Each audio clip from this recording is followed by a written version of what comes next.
Here we go. Okay, so we're gonna start this session. So hi everyone, I'm Pierre. I'm the co-founder and CEO of Strapi. Our mission at Strapi is to empower millions of people to manage any content anywhere. With 50,000 stars on GitHub and more than 7 million downloads, Strapi became by far the most popular open source headless content management system. Today, I am extremely excited to welcome Adam Conn, co-founder and VP of Enablement at Uniform.dev, and Dan Barak, co-founder and CEO of Stackbit. Today, we'll explain how a composable architecture can help you grow your business. And before we dig into the topic, Adam, Dan, could you both introduce yourself and your companies? Yeah. Hey, so first of all, thanks, Pierre and people at Strapi for organizing this. It's great to be here with you and Dan to be able to talk about composability. So composable architectures are great, and I know we're going to get into this in some good detail, but what's great about composable architectures, also what's challenging about them. So, how are all these different products going to work together, and how can everyone involved with the process of designing and building and maintaining and deploying digital experiences on a variety of channels? So not just web, but email and mobile apps and other channels. How can all these people with really different needs and technical abilities work together to be productive in a composable world? So Uniform provides the connectors to different systems in a composable architecture, so developers don't have to build and maintain all this integration code. And this also includes non-composable products, which make up a large part of an organization's architecture, especially an organization that's just starting to adopt a composable approach. Uniform separates between the different systems that provide the content and functionality to digital experiences, and separates it from the front end that customers interact with. So you're able to maintain one of the biggest benefits of composability, which is that you're not locked into specific products. And then Uniform also provides a no-code tool for business users like marketers and merchandisers that lets them visually build virtually unlimited variety of digital experiences using content from any data source. So you've got things like content management systems and DAMs, digital asset management systems, and search engines and PIMs, and they're able to use whatever technology the organization wants. And by virtually unlimited digital experiences, I mean that with Uniform, you can build web pages, of course, but we've used Uniform to build email templates that we deploy to a CRM like HubSpot, and even for things like skills for Amazon Alexa, the digital assistant. So business users aren't dependent on developers, and developers aren't constrained by technology. So Uniform is a different kind of product, and software is divided into categories. Strapi's a leader in category of headless CMS, and Uniform's the leader in a category called digital experience composition, or DXC, which is an essential part of being successful with a composable digital experience architecture. Cool. Yeah, I think that was a great intro, and I think we were going to hear similar things, I think in this composable world. So from us as well, my name is Dan, Lego Man, Barak. As you can see behind me, I have like somewhat of a problem. I'm not sure. I'm the co-founder and CEO of Stackbit, and aside from my real love for Legos, I'll probably be using a lot of analogies with Legos today, right? Because like nothing says like composable and building blocks more than that. And maybe like before I kind of like get into like the nitty gritty, it's like, think about this. Like imagine yourself, like trying to build a new landing page. A room in a Lego castle, right? And you're trying to do it, but you kind of have blindfolds on, right? You have the pieces, but you're kind of like, you're trying to feel them out, and it's kind of easy to feel, but you're not absolutely sure what you have, and then how do they come together, and eventually you have to kind of, okay, now after I'm done, I'm going to take off the blindfolds, and now I'm going to look at it as not quite right, and I have to go fix it. But again, blindfolds go on, right? So I think like sometimes working in the composable world is a little bit like that, right? Where like the pieces are scattered, and you don't know what they are, or you're working on them not in context. You don't see exactly what you're doing, right? And Stackbit is this open composition platform, for modern websites and web applications and even mobile applications. It makes it fast and easy, for teams to collaborate. And so designers and marketers and developers can work together. So it's not just a composition of tools, it's also a composition of teams, if you want, right? Because those things have to work together. And on the developer side, they need to work on complete freedom, no external dependencies. They don't want any external API calls or dependencies they cannot get rid of, write in a specific framework or register components or whatnot. And designers want to build enforceable design systems that can actually be used. And then business folks, marketers and others want to create pages and edit independently, just like Adam said as well, right? So this is how you work both, good fences make good neighbors, and having this ability to be independent while one team provides assets for the other is the way to go.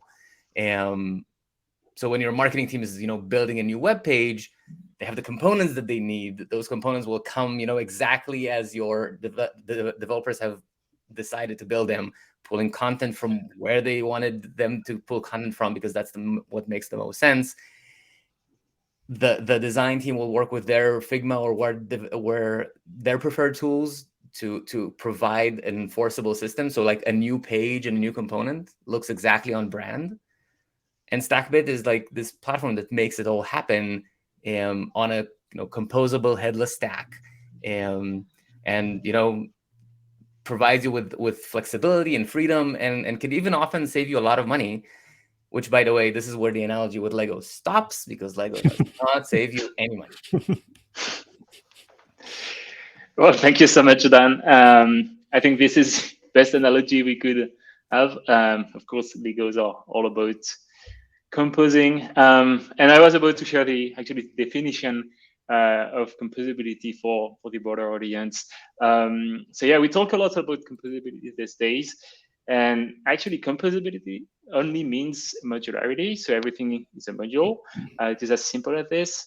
And so instead of selecting one piece of software to do plenty of different things, which is kind of more the monolithic architecture, you can select the best products for each of your requirements.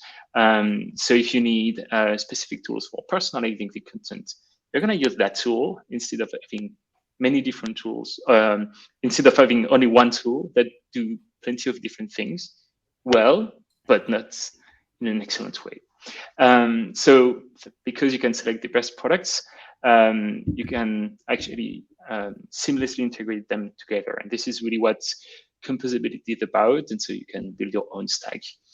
And so Gartner started talking about composability, and especially in 2020, when they did that clear statement, the future of business is composable.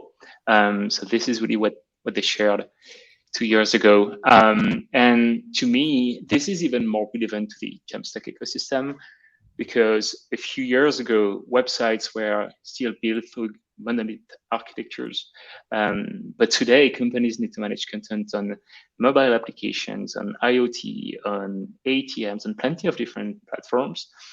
And also because developers want to use front-end frameworks such as React or Vue.js or Next.js to build faster websites. For all of this reason, actually, the front end has been separated from the CMS. So the front end on one side, the CMS on the other side.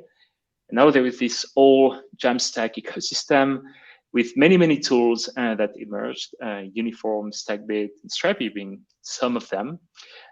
So for people in the audience, you probably wonder, okay, that's great. Now we're going to have plenty of different tools, but what are the benefits of using such a composable architecture? Maybe Dan, you want to start on this one? Yeah, for sure. And I promise not to milk the Lego thing too much, but here I think that you mentioned the monolithic tools, right? And I think the way I view them is like Playmobil, right? And if you're not familiar with Playmobil, as like well-made young children's toys, they have like one form or function. And sometimes they like come fully built, or maybe you have to just put them together. But they're kind of they do one trick, they do one thing, and they maybe do it well. And you have the ambulance with the team, or like a police car or a castle or whatever it is. But it's just one single thing, and most kids outgrow them pretty fast. And I think that's the key thing, right? At some point or another, your organization will have needs that will outgrow the monolithic system that does everything together, right? That's what will happen. Legos, you kind of never outgrow, because you can always do stuff with them. It's like, not, and they say, I think like 0 to 99 is what they what they advertise as the age. And that's, in a nutshell, the benefit of a composable architecture. Everything goes together with everything else, right? And even though, for example, it seems like Uniform and Stackbit do similar things, right? It's like we can actually also do things together, right? So, and maybe some of these connections are not straightforward. So if you want to match a specific tool that does personalization with a specific content source that doesn't match, like you have to work really hard to make it happen, but you can, right? And it means you don't have, so this composability means you don't have a single point of failure, right? You can swap pieces. If something is missing, you can swap one piece for another. I think that same article, Pierre, that you mentioned, talks about, they had like a nice slogan of keep the best, reset the rest, or something like that, right? So it's good. It's like you have a new need, great. You'll find the right new tool. You'll be able to plug it into the stack. Something is not working correctly and you want to take it out and compose and make something else. So this kind of makes you future-proof in some ways, and allows you the freedom to select the things that match your needs, your pricing, everything. Adam?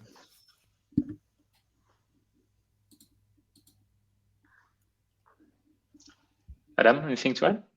Oh, okay. I thought I lost audio there for a moment, but yeah, I think that I'm in agreement with what Dan was talking about, and I think the idea of like outgrowing something is a good example. And one of the things that I think is the most valuable part of a composable architecture is the potential to avoid ever having to re-platform again, because this was one of the big problems with the monoliths, that they didn't give you the ability to do that very well.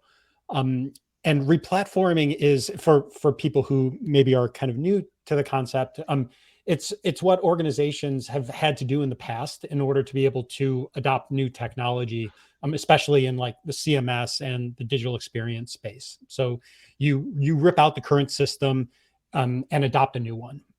And the problem here is that it's incredibly expensive and wasteful process to do that. And we come at Uniform, we come from enterprise space, and we've, dealing with these in our past lives, dealing with big brands with kind of these enterprise content management systems and digital experience platforms that are really tightly embedded in an organization for technical reasons, political reasons, and business reasons. So it's not so easy to just come into an organization like that and say, you can get all these benefits from this new product, but you have to start from scratch. So there are business users and technical users who have to learn these new systems and all of this. And when you have a monolithic system, it's really hard to make changes, because a lot of times it's not a matter of an organization being completely dissatisfied with their monolithic system. There's nothing inherently wrong with a monolith. There's just limitations of it that businesses increasingly run up against. So you've got organizations that might really be more than happy with 75% of the system as it currently works, but there's this remaining like 25% that isn't working for them. And with a monolithic architecture, your only choice is to rip the whole thing out and replace it. But with a composable architecture, you aren't tied to a single product that does everything. So, as an example, if your workflow engine isn't able to support a new requirement with a composable architecture, you don't have to get rid of the entire content management system. You could just bring in a new workflow engine and have that kind of click in with your existing stack. Okay, thank you so much. And funny enough, Legos can sometimes be headless, and we can bring that to them. So just an additional analogy. Okay, so thanks to this new composable architecture, we have more flexibility. We have less vendor lock-in. We have the best of breed technology. We can really select the best technology for one specific thing. And Adam, I can only confirm this. We see lots of companies moving away from traditional CMSs, maybe for some sections of the website, maybe for specific needs, and they will keep this kind of hybrid approach and eventually migrating to a full composable headless architecture at some point. So maybe to make all of these benefits a bit less abstract, do you have some case studies, some examples to share? Yeah. So the customer I'd use as an example here is Cobham Satcom, which is a radio and satellite communication technology company. And going composable gave them some pretty incredible business results. So first of all, they deployed fast. So they had a new website live in 4 weeks. And this was possible because the technology they used really got out of their way. They didn't have huge learning curves for the technologists or for the marketing team. And it didn't try to force them to work in a way that wasn't already familiar with them. So that's, one big benefit was being able to deploy quickly. Another benefit that they have is that the time it takes to customize pages on their site was reduced from weeks to hours. So it used to take up to a month for them to do this, but now it takes them less than a day. And the process is controlled entirely by the marketing team. And that means that the marketers have more time to be able to test and adjust and be more effective in their role as marketers. But I think that probably the most impressive number is the real measure of the marketing team's effectiveness, and that's how many leads they're generating. So they had 150% increase in qualified leads. So they're finding leads faster, and they're able to provide those leads with an engaging experience to get them interested in learning more about Cobham Satcom's solutions. So, how did they do this? I talked earlier about Uniform's a DXC, digital experience composition tool, and that it provides orchestration between kind of these different systems that are involved in the digital production process. So Cobham Satcom uses a variety of systems. They've got Strapi as their headless CMS. They use Microsoft Dynamics 365 for lead generation. They're using Segment for customer tracking or customer data and segmentation. And then for the front end, in case you're curious, they're using Next.js and a Jamstack architecture. Mm-hmm. And where Uniform fits into this is that Uniform provides the ability for their marketers to build digital experiences using these different products. So Uniform provides the ability for the marketing team to use the content that they manage in Strapi and use it throughout their site. And the benefit for developers was that this freed them from having to write the code to interact directly with Strapi, so they could focus on building the front end instead of building the integration logic. And Uniform also lets the marketing team build these pages visually using the UI components that the developers created. So the marketing team is able to select the components that they want to use and the content from Strapi that they want those components to display. And then Uniform also gives the marketing team the ability to configure classification and personalization, and to do that visually, and to do it on a component, like an individual component level, without having to model all of that in the CMS. So an example of that is Cobham Satcom sells communication equipment, and products are used in a variety of scenarios. So viewing a specific product may not tell you much about the visitor, but knowing the product was viewed on a page that targets people in the fishing industry tells you something really important. But seeing the same product on a page that targets people in shipping and logistics also tells you something important, but it tells you something different. And this is what classification is. You're figuring out what a visitor is interested in, and then that classification feeds into personalization. So you can personalize a page based on how the visitor is classified. And this is what Uniform does. And again, it lets the marketing team control all of this visually. And something that I think's also important to note is that personalization was implemented in the 4 weeks it took to create the site. So a lot of brands want to offer personalized experiences to their visitors, but they can't because it's either too hard to get the different systems to work in order to support it, too much business planning involved in it, and it becomes like a phase 2 project, like this mythical phase 2 project that never comes around. And it's true, a lot of brands, they buy these products because they see the vision in a sales demo, and they want to deliver these personalized experiences, but then they encounter the reality of what it takes to implement that, and it gets shifted. So with Uniform, they were able to include personalization not only in phase 1, but in this really remarkable 4-week build and deploy process.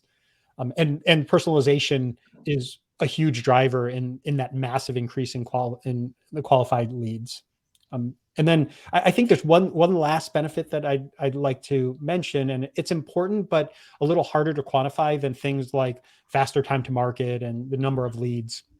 But in some ways, it might actually be more important in the long run. And that's the sense of empowerment that the marketing team has. Yeah. The whole business can see how the marketing team's contributing to the business's success. And the marketing team has seen how other teams are buying into their projects a lot more quickly, which means they're completing their projects even faster. So it's like this virtuous cycle.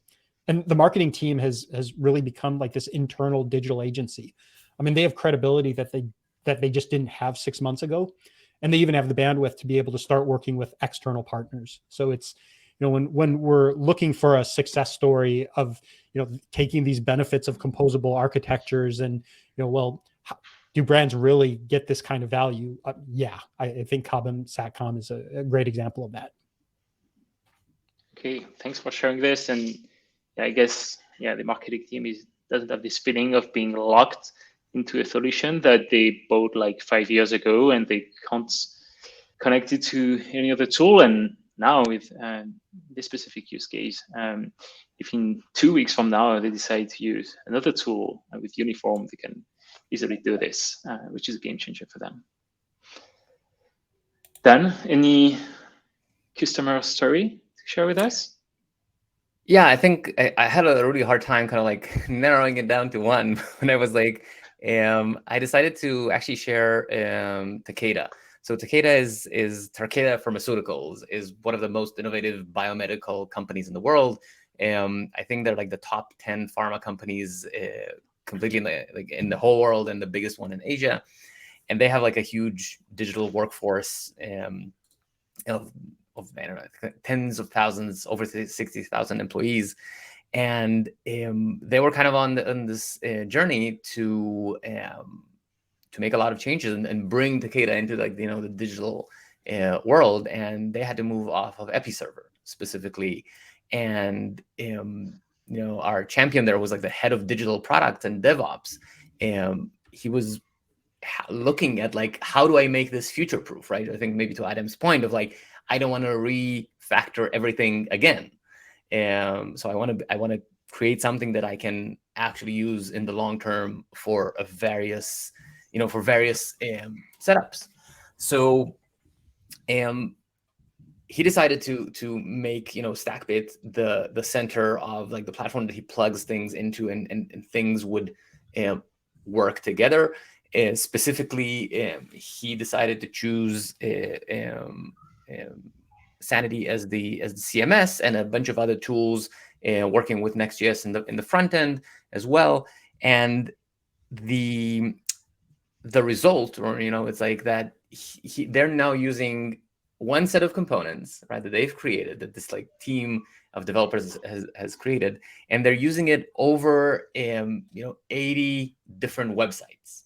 It's like dozens of countries, and it's both like their external website with takeda.com, but they're also using it as an internal marketplace and campus apps, because they have this like huge digital workforce that needs to collaborate, and they can come in and they have these internal portals where they can provision their own laptops and like purchase software internally and do all these things. And so this is not, I think, like, yes, a lot of use cases are, like Adam pointed out, are marketing oriented, but others are just like, in our cases, are just people who are managing local offices and want to provide an experience to their employees and want the ability to move things around, right? And I think another thing that's really useful is I think, to Adam's point, is like speed, right? Speed is something that in the composable world in general is accelerated. I mean, speed, I don't know if speed can be accelerated, but I think you get the point. It's like this internal campus app that I wanted to build, they estimated it as 12 months. And together with Stackbit, they were able to do it in 3 months. So like this small dev team was now serving essentially both marketers that work on the homepage and the managers of the individual sites, and all of this in a way that like they can add multiple content sources later. They can do other things, and in fact, they're serving this workforce of like 60,000 people around the world, which is huge.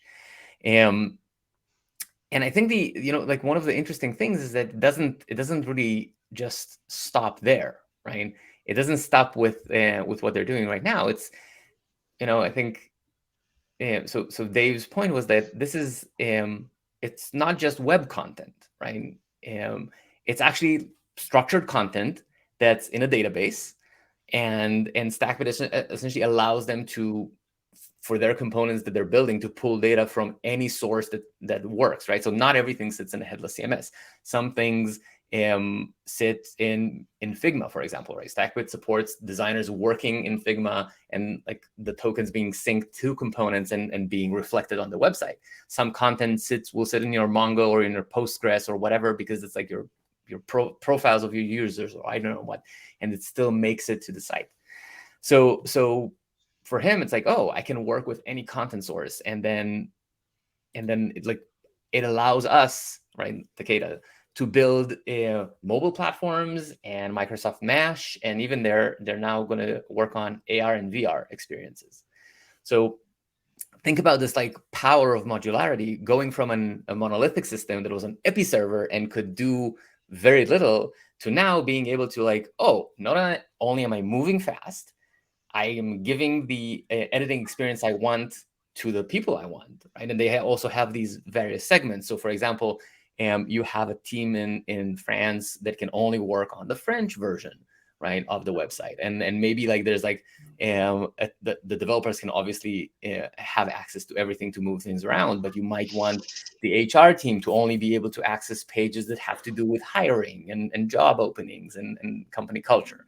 So they are able to achieve that granularity, use the same code base across both internal and external applications, and just play around with it, essentially increasing their efficiency, saving money, and that just being future proof. Mm-hmm. Okay, thank you so much. So we defined what composability is. We listed the benefits. We've shared some very interesting use cases,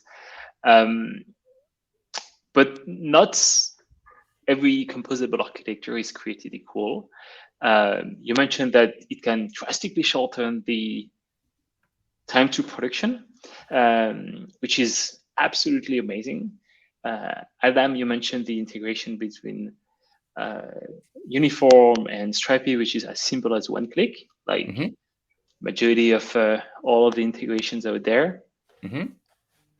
So how can people listening to us can make sure that they try this new architecture the right way? What are the best practices to start and scale with a solid composable architecture? Yeah, so I can take a shot at this first. So and this I think kind of continues the thought that Dan was just explaining, and what I talked about a little bit earlier about the potential for a composable architecture to eliminate the need to replatform. I think that unfortunately too much of the conversation around composability kind of begins and ends with all of the benefits that you can get from it, and it doesn't get into how you're actually going to do this.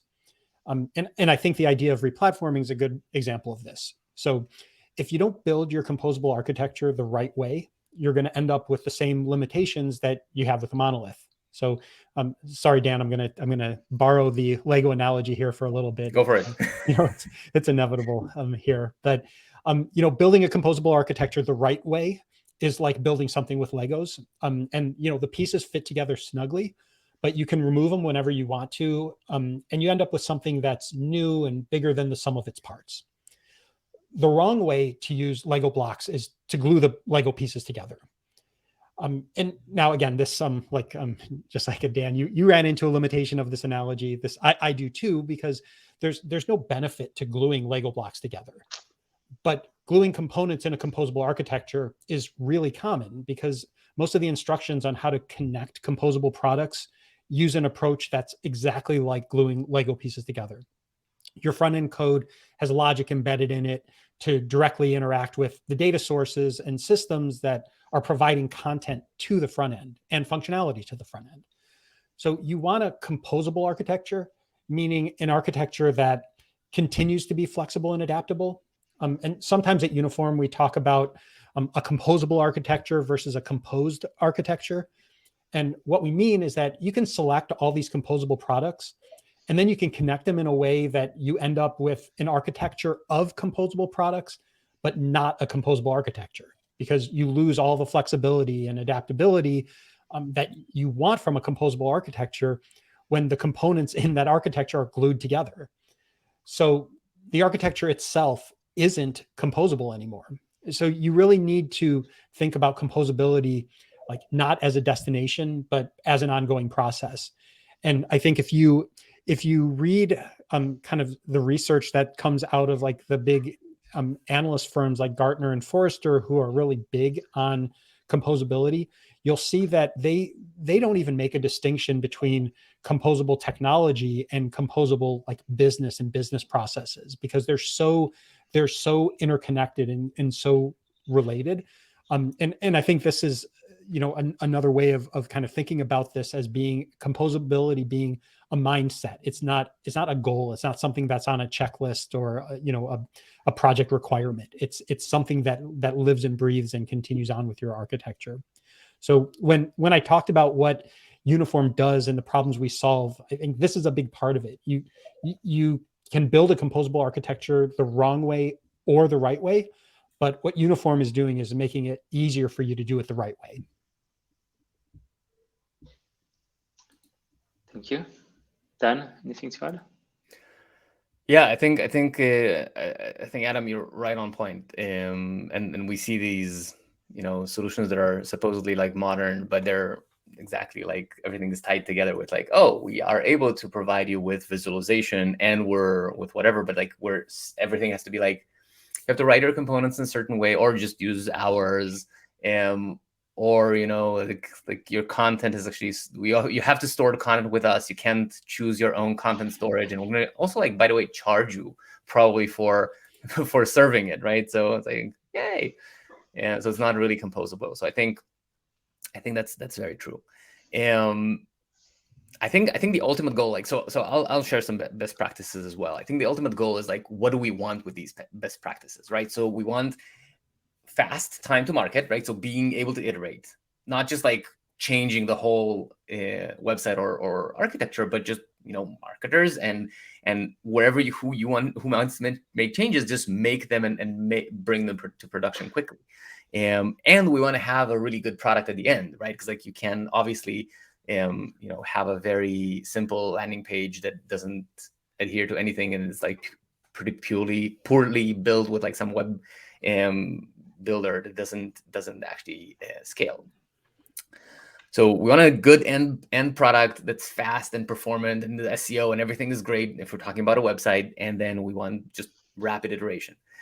So for that, it means like, again, coming to this like concept of teams, that they need to collaborate effectively, right? So to be effective, they need to work with their own tools, right? You can't start forcing them to work with tools that they're not used to. So for developers, you have full ownership of code and content, right? You can store the content where you want. It's always yours. You can pull it out. You can transform it. You can make it portable.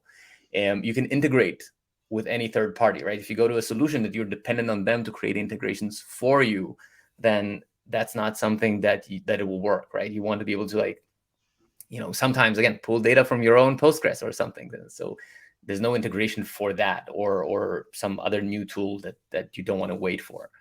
And again, no extra dependencies or anything like that. And the ability, of course, to have governance and security and know who made changes, have source control, and control the processes. How are things actually getting published? Lots of organizations have complex needs with legal and policy and privacy and whatnot. Designers, we want them to continue working in Figma or whatever other tool that they have an enforceable design system. I've seen this multiple times at companies I worked with, like, oh, there's like a new initiative. What do we do? We're blocked. We can't. We're like, developers are not there. We have to like have a landing page right now for this initiative. Go to, like, I don't know, Unbounce, Instapages, something like that. Create this thing that's like, looks kind of the brand color. It's like, I'm gonna like eyeball it. A little bit colorblind. I am, by the way, a little bit. So it's not gonna come out right? It's not gonna come out the way you want. So you want designers to be able to like define that brand and have it maintained. Marketers, they need a unified and a comprehensive editing experience, right? They don't need to be, oh, this content is in the headless CMS. This content is in my product catalog. This content actually sits like locally somewhere. They need to be able to edit, and they need to have the right tools to edit in context as well, right? And we talked about this, that if I'm editing somewhere and I can't see how things fit together, and I don't know what the end result is, often I have to build it, wait, see how it is. Oh, it's in production. I even have a typo. I have to go back. So working in a context is very, very, very important. Overall, no vendor lock-in, be able to introduce new tools, and this is the way you retain flexibility, right? And you kind of keep the best, right? And reset the rest, that thing. And honestly, what I think that I would advise is talk to an expert. This is a new world. It's still kind of like, yeah, it's been around for a while, but it's still kind of just getting there. And, I think we see this, and we like talking, I think, Pierre, like talking to you, talking to others. It's like, yeah, if you do like, even like for headless CMS, the most important thing is how do you get your content model right?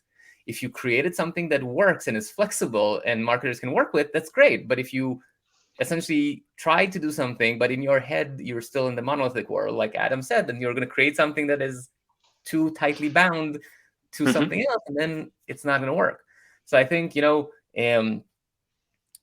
just use, one of us, for example, right? And you can just, talk to us. And I think we've seen so many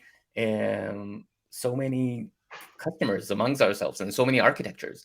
We actually have, reference architectures that we're sharing with our customers. And this is something like, oh, you have a problem? Good. We've seen this like only like about 1,000 times. So we can like share what the best practices are. And yeah, it's like, you how the feeling's like, yeah, you read a book. It's like, oh, this is your sales process. Everything works fine. But guess what? Reality never matches that, right? I think so. So I think that's my final piece of best practice. Yeah, exactly. Not every integration is created equal. So it's very important to ask experts, or at least to give a try to these integrations. So Dan, you mentioned so many different integrations. Figma was a very good example. Adam, you talked about that glue between all of these different tools. And at the beginning of the conversation, we talked a lot about less vendor lock-in. And my piece of advice to reduce that vendor lock-in and to eventually improve the integrations would be to make sure that you rely on open source. I'm talking to the audience here. Not necessarily the tools themselves, even if can be better, because I mean, less vendor lock-in or no vendor lock-in is actually the definition of open source software. But at least if you can make sure that the integrations are open source, you can see how powerful they are by checking the code. You can make sure that developers in your team can improve that integration, so you don't rely too much on the tools you're going to use, and especially as integrations are kind of the between the tools you're going to use. So by being able to contribute directly to the code of these integrations, you make sure that you can improve them as you need. And if these integrations are open source, it probably means that there are more integrations available because a large community of developers can create new integrations, can improve them. So you benefit from these communities. And this is really what the magic of open source is about. Another advantage of this is security. By having these integrations open source, you can make sure that the code of these integrations has been reviewed by plenty of different people, and they eventually spotted some security issues and fixed them. So it's much more reliable. So that would be my piece of advice here. Yeah, and I think with composable architectures, it does open a new door and new opportunities for organizations to consider open source software, and especially the enterprise size organizations that previously were using these monolithic DXPs and CMSs and product suites, where they introducing or bringing in open source to be your entire platform might be unacceptably risky. But now that everything is very modularized, it can be completely reasonable to bring some of these products in that could serve a very specific purpose, and you're able to bring it into your environment, get it set up fairly quickly, try it out. If it works, great. If not, you haven't made a significant or serious investment, and you can move on to something else. Yeah, exactly. Okay, so this new architecture is quite amazing, and like any other paradigm, it's going to change over time. It's going to evolve. What is your crystal ball saying now? How do you see this new architecture evolving over the next few years? I can take a stab. Always, like, this is recorded, right? We can like put it in my face later, right? When it doesn't we will. So yeah, I think here are the let's go with 3, right? 3 is a good number. So here are like 3 trends that I think I'm seeing. First, all platforms will start offering a composable architecture. I think that's like, one of the things that that is pretty clear and evident. And so we see this even like the big monoliths, right? Adobe Experience Manager and WordPress and Sitecore are offering a headless solution. I think Acquia recently announced it as well. So this is definitely something that's happening, and more companies are moving into this world. With this, right, standardization will start to happen as well, right? And making sure that those Lego pieces actually fit together. And I think to tie it to the open source issue that you talked before, like we've created this like open source content source interface that allows pulling content and pushing it to different sources, and anything that implements that, and again, it's open source, and anything can implement that, including like your completely custom structured database. And this standardization means, more pieces fitting together, the ability to integrate better, to move faster, to do all these things with the composable units. So moving into this world, more and more people or companies are moving into this space. Standardization will start to happen, and I want to like finish with Legos the way I started, and this is the concept of Lego sets, right?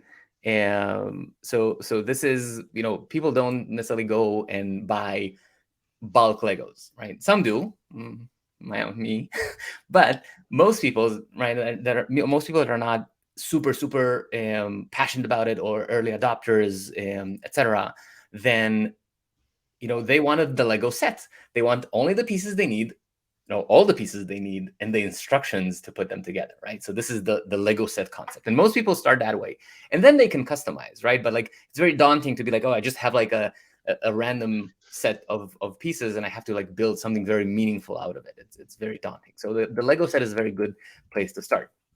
So I mentioned this like a library of reference architectures that we're putting in place and that we already are sharing with our customers. When like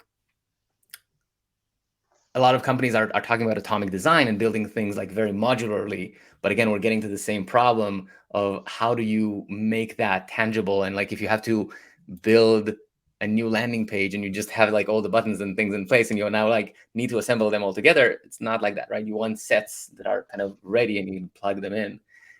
So I think these are the three trends that I'm seeing, right? More people are moving into the space, a bit more standardization, and best practices and instructions of how these things go together in blocks.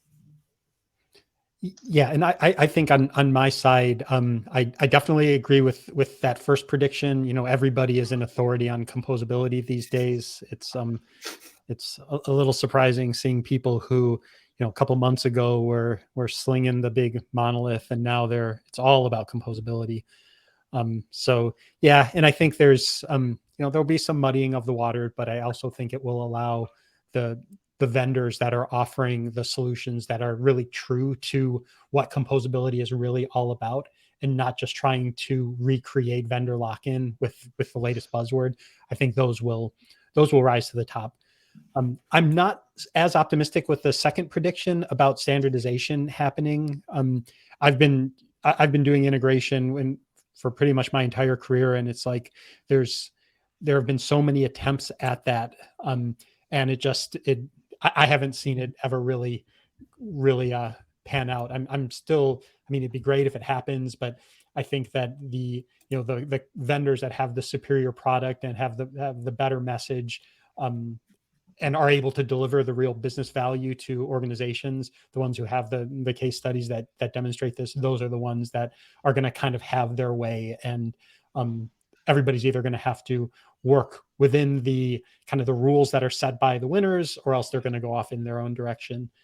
And on the Lego, on the third one, on the Lego sets, I absolutely agree that that's going to be happening. And I see that agencies are going to largely probably be leading these, kind of creating these sets, these pre-integrated composable stacks, where you take composable products and you eliminate the need for a brand or an organization to make all the decisions. They have a relationship with the agency, so the agency will kind of guide them and say, this is the best product for you, and it's composable. So if there are other systems that you have, either other systems that you've bought from other vendors, or even bespoke systems, internal line of business systems that you want to integrate, that's where the composability will, kind of the value of composability will kick in.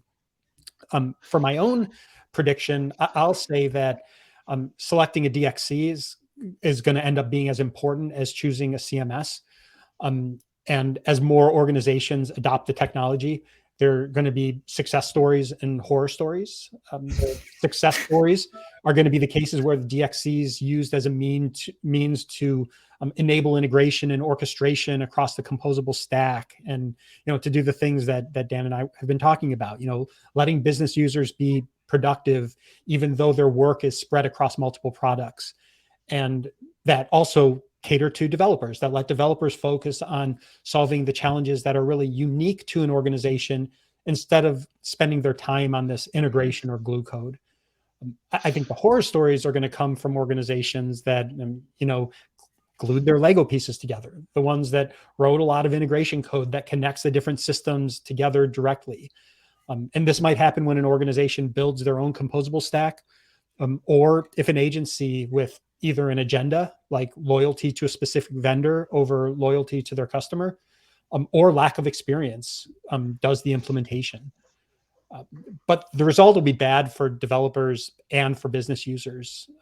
Developers are going to have a lot of this glue code to maintain, which takes them away from being able to help business users. It's going to slow their ability to deliver quickly and adapt to changing requirements. These kind of undermine these main reasons why organizations are interested in composability in the first place. And the business users are going to feel like they've taken a big step backwards in terms of productivity, because they won't have the tools that let them work across multiple systems, because they have tried to build this themselves and you just can't keep up with it. The challenge of integration, I think, is greatly underestimated. Yeah, these composable systems have amazing APIs, and it is easier than ever to be able to connect the systems. But doing a data integration is one thing. Doing like application integration and functional integration so that these different systems really work together, and so that a business user is not just able to see content from multiple systems, but is able to take advantage of functionality from multiple systems, that is really hard stuff. And I just don't see very many organizations having the resources or the patience to try to do that themselves. So, and for business users especially, the exposing this kind of integration and cross-system orchestration in a way that business users can be productive is exceptionally difficult. And without that, then you go back to the old world, which is where the business users are dependent on developers to handle tasks that they expected that they would be able to do. Things get lost along the way. It's not going to be a pleasant experience for them, and that could reopen the door to monolithic products, because monolithic products, there's a lot of kind of inherent limitations in them, but this is not one of them. And this is something that sold a lot of software over the years. But I really don't think that we're going to get to that point. I think the success stories are already compelling enough. And products are available today that address the risks of composable architectures. So I think that I am optimistic that this is really going to help organizations with the challenges that they've been facing with adopting composable architectures, and also is going to open up composable architectures to a much larger audience.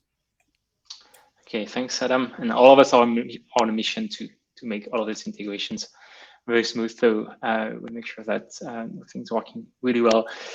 You mentioned digital agencies, and one thing I want to share that we've seen a lot in this Strapi community is that a lot of digital agencies build integrations between plenty of different tools, but not necessarily share them because they don't necessarily have an interest. And I think our role as software vendors will be to empower all of these digital agencies to build these integrations and to share them with the broader community of users. So that's one thing I wanted to share. And my crystal ball is that composability is so much more than integrations, or at least will be so much more than integrations. And I really see the future of composable architecture built on 3 pillars, which are, the first one is connect, which is really about what we talked about today. It's about connecting all of the different tools. The second pillar is components, because in this Jamstack ecosystem, especially as part of the front-end frameworks, everything is components. So component is a block you're going to use in different places on your website or on your mobile application. And at the end of the day, everything is a component. And I think our integrations between all of the different tools in the space won't be only about sharing data, but sharing these components. And you will eventually have one component in Strapi that can be personalized in uniform and can be managed directly from within the front end in Stackbit. And these components are going to be the backbone across all of the different tools. And the third pillar to me is compose, because and it's not only about connecting the tools, but really giving the ability to non-technical people to compose the integration they want to make and compose their websites. And that's why, Adam, you mentioned earlier that integrations are not only about data, but also about applications, and how can we make that better for non-technical people. Okay, so we have 4 minutes left, and it looks like we have a few questions in the chat. And there is one which seems to be very interesting. I'm not sure it is the first one, which is about, from your experience, would there be a point where composing comes to a tipping point of degraded returns of benefits. Adam, you mentioned some of them. Dan, do you have any horror story or any risk that can be mitigated to share with people in the call?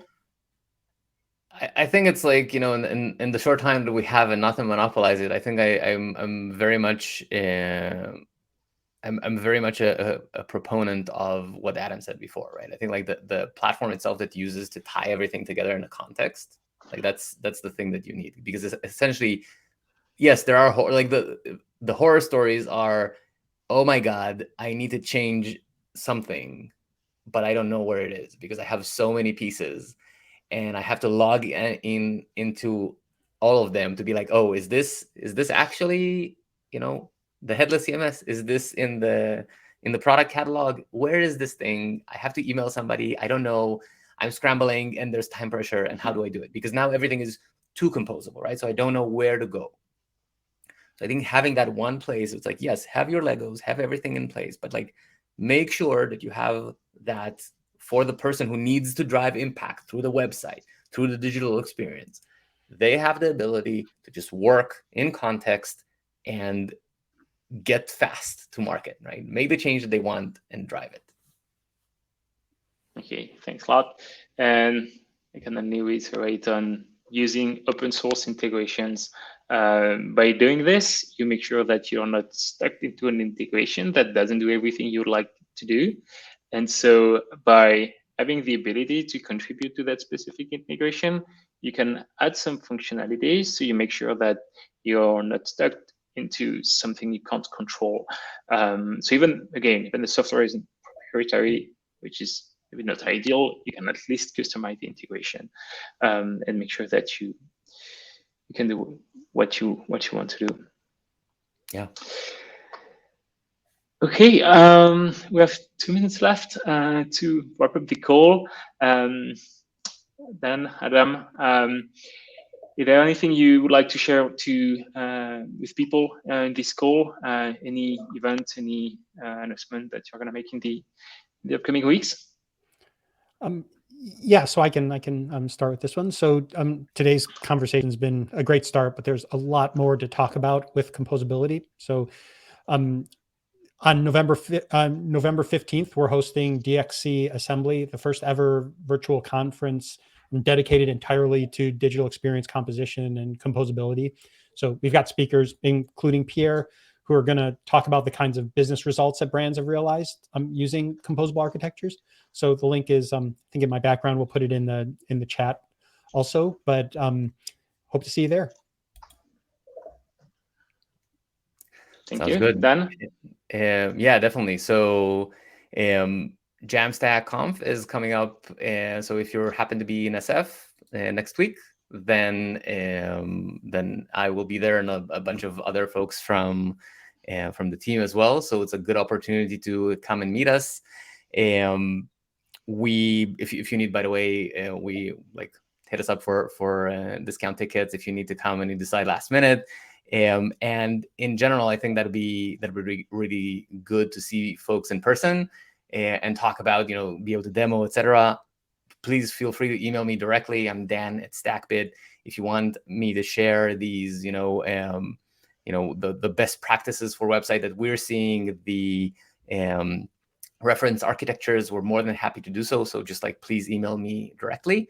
And for the Jamstack Conf, as you would expect, we have a huge Lego set giveaway. So definitely, it's really huge. So yeah, please come visit us. We're gonna have a raffle. It's gonna be fun. We're not gonna bug you too much with the selling. Just share stories and understanding and best practices. Okay, excellent. So what I really want to share about us is, so Strapi is open source. You can host it on any cloud provider, which is extremely convenient, especially for data privacy and all that stuff. And to make composability even easier, we are actively working on Strapi Cloud. So integrated with those tools would be easier than ever. So we are making very good progress. Stay tuned. Feel free to join the wait list thanks to the link I've shared in the chat. And yeah, there's exciting stuff coming soon. Perfect. Okay, thank you Thank you, so Pierre. much. Thank you to everyone who attended the session. We hope it was helpful, and feel free to reach out to us on Twitter or LinkedIn if you have any questions. Thank you. Thank you, Adam. Thank you, Dan. Bye bye. Enjoy your day. Bye, everyone. Thank you. Bye.